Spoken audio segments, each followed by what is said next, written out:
Hey guys, welcome back to another episode of Making It with Marcus and Mariana. I'm Mariana. And I'm Marcus. Today we are going to talk about what everybody is talking about. People who work in production like us has, everyone talking about Quiet on Set. Quiet on Set is like a mini, I guess, docu-series about what's been happening for childhood actors and like a lot of people who are involved with Nickelodeon.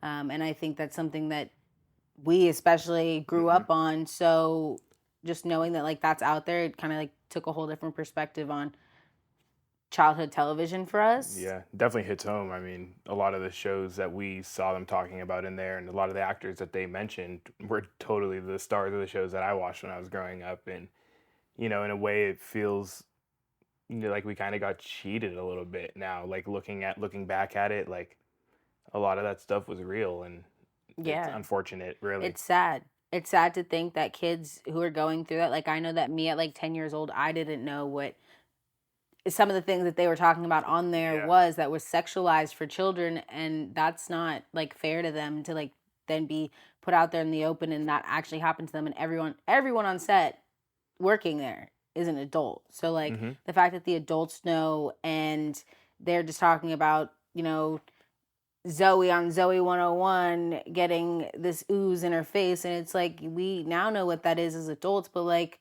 that's not fair to a child. No, and it's crazy to think like, nobody really stepped up in those moments. Like, and I understand totally that there was a lot of fear, and I think they mentioned it. There was only a couple of people that were doing interviews for that reason, that they were in fear of losing their job or whatever reprimandment would come from it. Or even not knowing, like there was someone on there who her face was covered, and it's like you just don't know if you can get a job after that if you say something. Or even the one mom on there was saying like, I talk a lot, so my son, they don't really want him to come back. Or and they knew that, they knew if the parent was the one that was like talking, they're like, okay, well, sorry, your kid doesn't get a chance. Yeah, the one that's gonna try to fight back, or put some pressure on, executives and stuff like that. Yeah, and then just would get rid of them. in some ways, like that really ruins kids. Like, I mean, poor Amanda Bynes, like she was sheltered from what was really happening, but that didn't save her. So it's like these children, and they brought up one point where it's like all the kids were put in a room and they were in like a meeting and they asked the parents to leave.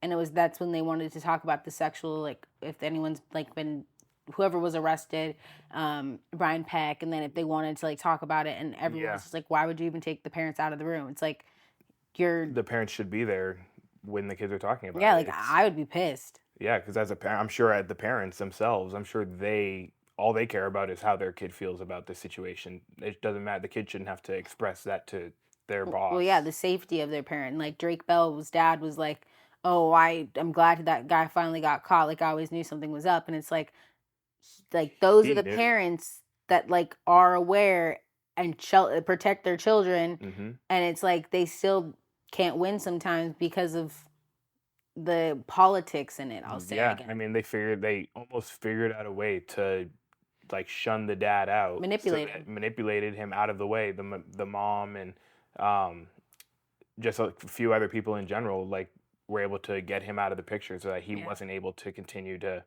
figure it out because he knew. And I feel like even with like, because now there's the Me Too movement and there's all these movements that are like brought to like our attention that are saying like, hey, this is what's really wrong. And it's a lot of the times it's women, but there are still so many guys that are taken advantage of that. So I can only imagine what Drake Bell was going through, where he probably felt like he couldn't say anything because no one might believe him, or I'm a guy and like this doesn't happen to guys, or why is this so like that just like takes a whole other level of like just being able to talk about it. Yeah, absolutely. And it almost kind of brings on a level, not a level of fear necessarily, but it makes you think like, where else is this happening? Like it makes you want to be more aware. Like, is this potentially happening anywhere in your environment that you're working in, or, that your friends are working in and stuff like that. And just, you kind of want everybody to be more diligent about focusing on those kind of things, because anybody clearly can be vulnerable. Like even the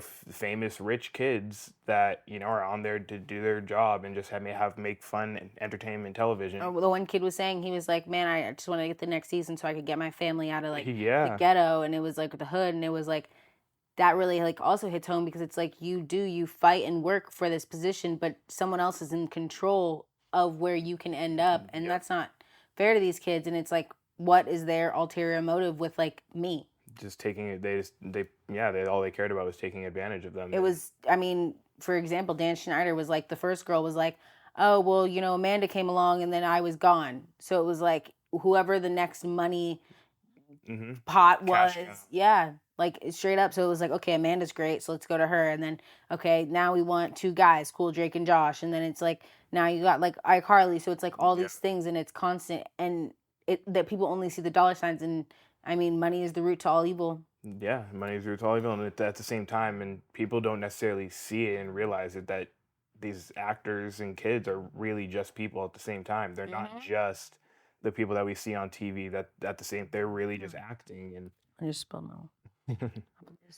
and no, they're just acting, but they're real people, and some of them get treated like shit, and it's unfortunate, honestly.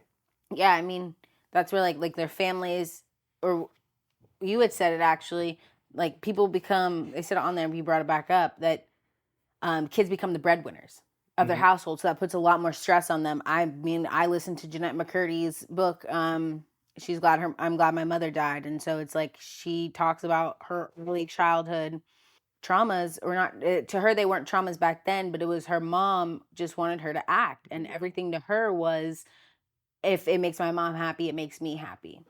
And then you have that burden on you. And then what did I see earlier? It was like Honey Boo Boo. Yeah, And exactly. her mom somehow took all of her money. And if you don't know who Honey Boo Boo is, she was on Toddlers and Tiaras. I used to love that Yeah. show. Like, so to me, it's like, that's really sad when you get to an age of 18 and you want to go to college.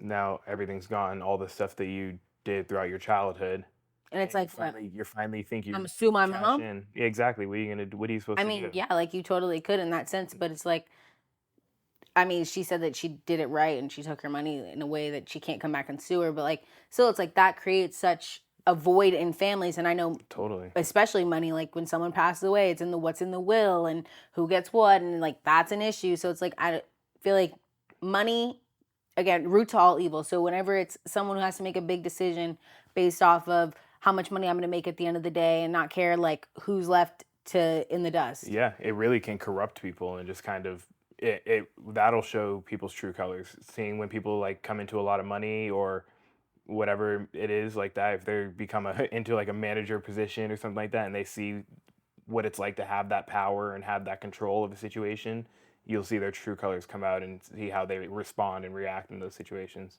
Yeah, I mean, again, that is also part of like the ulterior motive is like, me getting a job. It's, when I'm out there and I'm working, and it's like someone asks me like, hey, how much are you making? And it's like, oh, that person might not mean it in a way of like, oh, Out of comparing, yeah, out of curiosity. curiosity. But then it's like, I'm going to tell you, and maybe I do make more than you. And now you're feeling some type of way about me. And every day after that is you felt some type of way because I make $5 or $100 Right, more than right. you.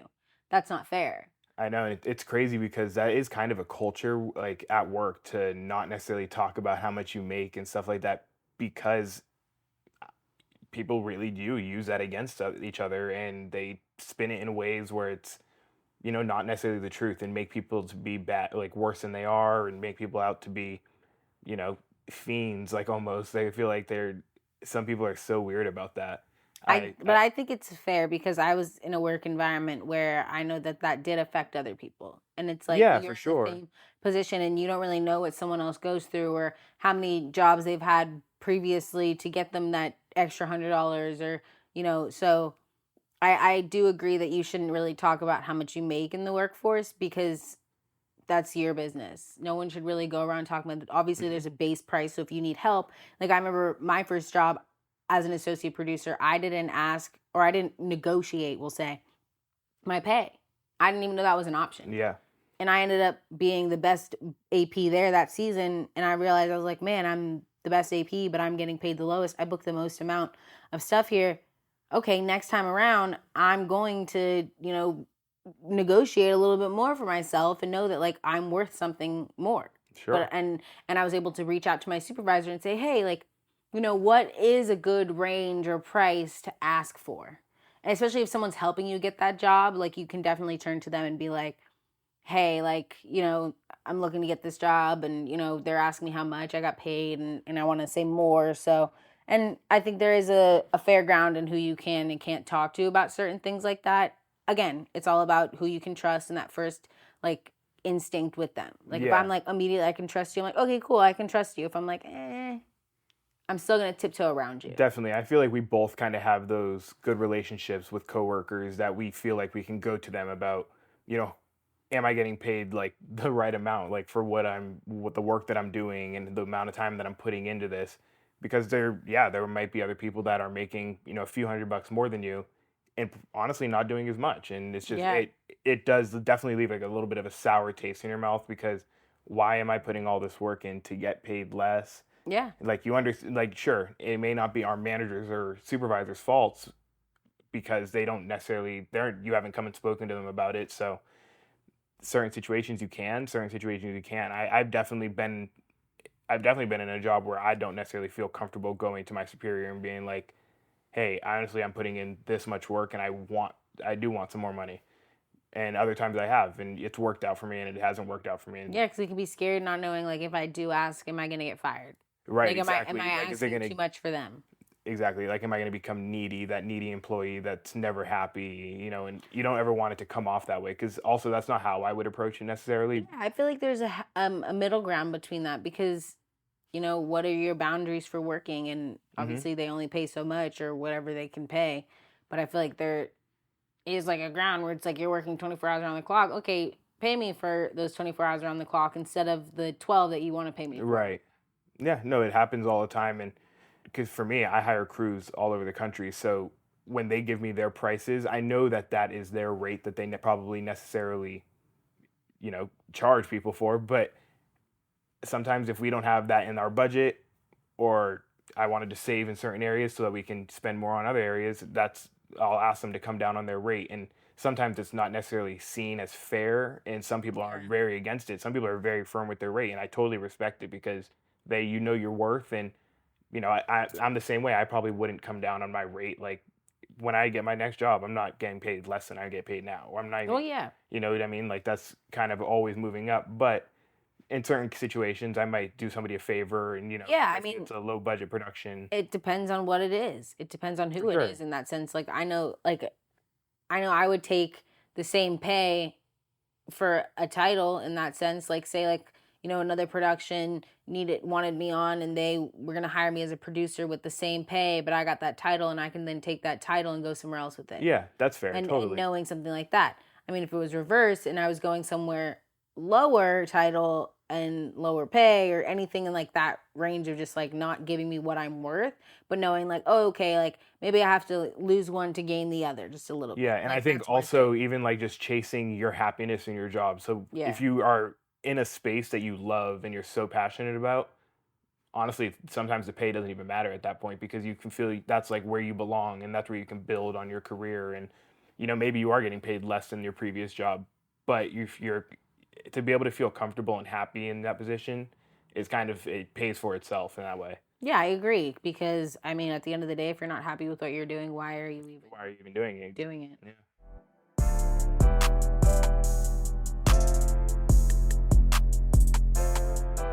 Hey there, marvelous movers and shakers, tuning in to Making It with Marcus and Mariana.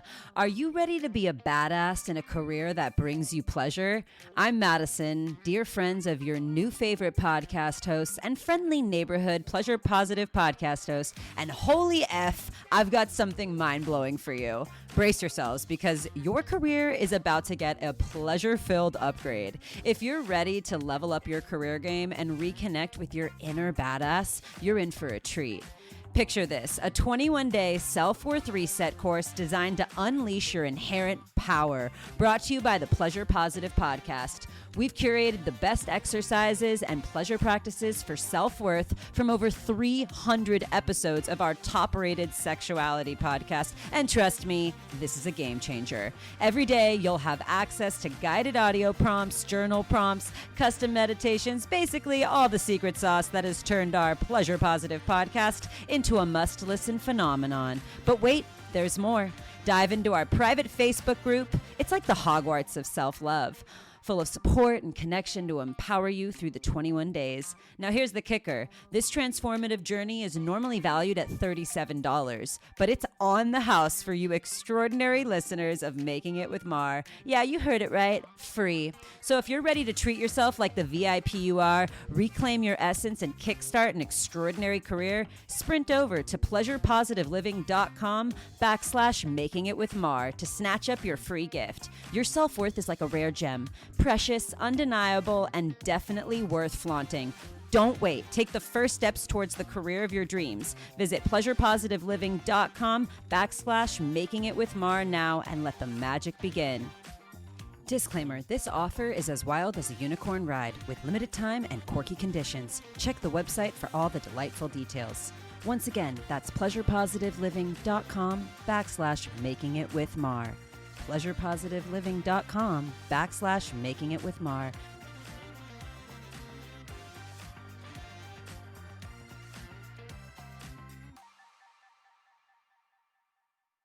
I actually appreciate the timing of this coming out with us working in the industry and kind of being embedded in it and us knowing what our future holds and this is where we want to stay. It makes me look at it in a different way and how we want to continue working and building our company and our lives together. Yeah, knowing that the uproar is now happening, I would say, like, we've had all these different movements in all these different industries, and there's so many levels to it that we get to take it for what it is now, learn from everything. I mean, this stuff happened like 10 years ago, and it's now just hitting us.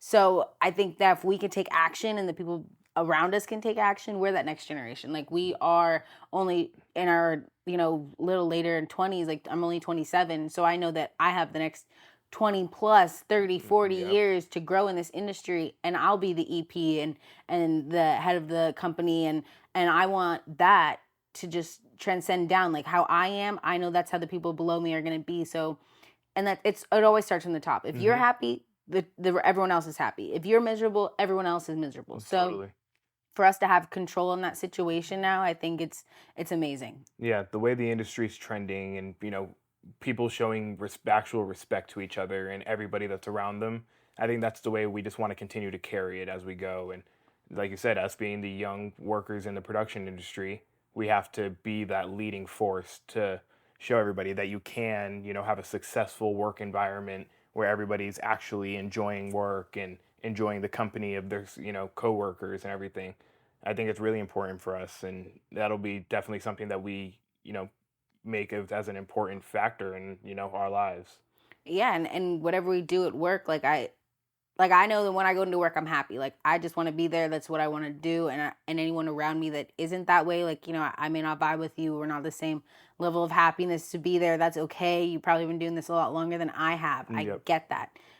But that doesn't mean you need to rain on someone else's parade at the same time. I'm happy. I want to be there. I'm living this amazing career that I want to live. And you can't come in and just, I'm having a bad day, so I'm going to put my bad day on you. No, leave that shit at home.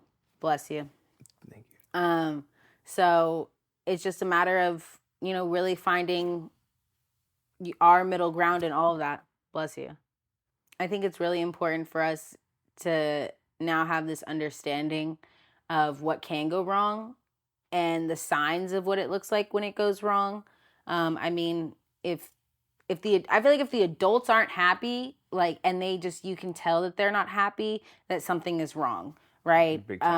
People can hide things. If there's whispers, something's wrong. How can we help change that? And, if you really do see someone not having a good day, go check on them, make sure they're okay. I've been on productions where it gets extremely stressful, and you really just gotta be like, hey, let me lend a helping hand, or, someone's got a lot of work on their hands that day. Hey, can I help you? Just, but be there for that person. Sensing energy is a real thing. So if you tap into that and focus on that and make it a point to like sense other people's energy. If you, like you said, if you notice that people are down and look like they're having a bad day, you can feel that coming off of them. So yeah, be that person to maybe give them that little bit of uplifting that they might need. And you never know, that could, your one little small thing could, turn into a big thing that helps you further along, or kind of just even makes the day better for everybody in general. Yeah, be the change you want to see, Mm-hmm. especially in everyone around you. Because my dad always says treat people the way you want to be treated, and that's something I've kind of really taken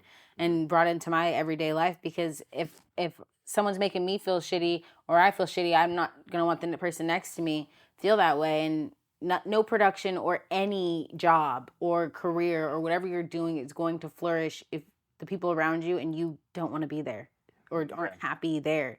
So just, It's all about attitude. yeah, you have control of the situation and how you take it. And I think everyone in, the quiet on set and, all the young stars and actors that have had to go through something. It's, I feel like it's now our time to fight for them. Yeah. To fight to have a better production, fight for the next generation of childhood actors that really want to be there. The kids that really want to do it, give them that safe space. Totally. And yeah, just, I think we all deserve to be where we want to be. Mm-hmm. So if that kid really wants to be there, give them the open space and, no judgment, and just let them do them. Yeah, and I think it almost just boils down to like giving everybody a fair chance. Yeah. A lot of those kids didn't necessarily get that fair chance at living out their dream. No, especially at such a young age when you have no idea of what the world around you is. Mm-hmm. And it's only those people that are, it takes a village. So that little village around you, it might be the people on set, it might be the people at home. And that's really what it takes. So if that's all you're seeing, it's in a bad way sheltering you from like what really is out there. And it's not until like 5 years down the line or 10 years down the line that you're realizing like, oh, this is what's really happening to me. And that's unfortunate. So it is our time to fight and shine and like really make it right. Yeah, absolutely. And I think we both are already doing a very good job at that. It's something that I think we pride ourselves on. And, now it's just even more so important to continue to do that, knowing that those things went, behind the scenes for so long. It's like you said, it's our time to continue that movement and just be ourselves, because that's how we are. And if we can continue to radiate that to everybody that we're surrounded by, I think we'll always be successful. Yeah, I agree. Well, with that, we just want to continue to remind everybody to keep being respectful and be that change that you want to see in your future. Definitely. That's what we're all about. And from here on out, from the beginning till the end, that's who we are. And we are so grateful to our audience for joining us yet again, another episode of Making It with Marcus and Mariana. I'm Mariana. And I'm Marcus. Thank you guys so much for tuning in. Don't forget to do the hard stuff like, comment, and subscribe.